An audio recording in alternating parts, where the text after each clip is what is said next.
நான் முந்தானத்து பார்க்குறேன் 7 மணி 7:30 மணிக்கு பார் முன்னாடி எல்லாம் நிற்கிறாங்க. பார் முன்னாடி யாரும் நிற்பாங்க. ஒயின் ஷாப் வாசல்லையே 10 மணினா 9:50 நிற்பாங்க.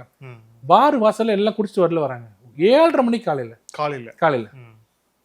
ஏடிஎம்காரங்க இதுவே வேலையை எடுத்து என்ன பண்றாங்க, டெய்லி வீடியோ எடுத்து போட்டுக்கிட்டே இருக்காங்க. நைட்டு 1 மணி 12 மணி 2 மணிக்கு உள்ள கார் இது பைக் போது நிக்குது, உள்ள போறாரு, பாட்டில் வாங்கிட்டு வர்றாரு. அப்பட்டமா நடத்துறாங்க. இப்போ நீங்க சொன்னீங்களா ஒரு அரகன்ஸ், எங்களை யார் என்ன பண்ண முடியுன்றாரு பாருங்க. இது திமுக காரங்க பண்ண மாட்டாங்க. நாங்க என்னதான் எதிர்கட்சியா இருந்தாலும் நான் ஒத்துக்கிறேன், திமுக 2011 வரைக்கும் இருந்த திமுகவில் இவ்வளவு ஓப்பனா நடக்காது. பண்ணுவாங்க, வெளியில தெரியாது, தெரிஞ்சதுன்னா கொஞ்சம் பயப்படுவாங்க. ஏன்னா அப்ப இருந்த முதல்வர் வந்து கருணாநிதி அவர்கள் கூப்பிட்டு இதெல்லாம் தப்புப்பா, உன்னை பத்தி நிறைய கம்ப்ளைண்ட் வருது, ஜாக்கிரதை நடந்துக்க அப்படின்னு சொல்றது டிஎம்கே. அவரை கூப்பிடவே மாட்டாங்க. அவர் காரில் போயிட்டே இருக்கும்போது கார் ஓட்டி இறங்குங்க சார், நீங்க மந்திரி கிடையாதுன்னு ஜெயலலிதா பீரியட்ல.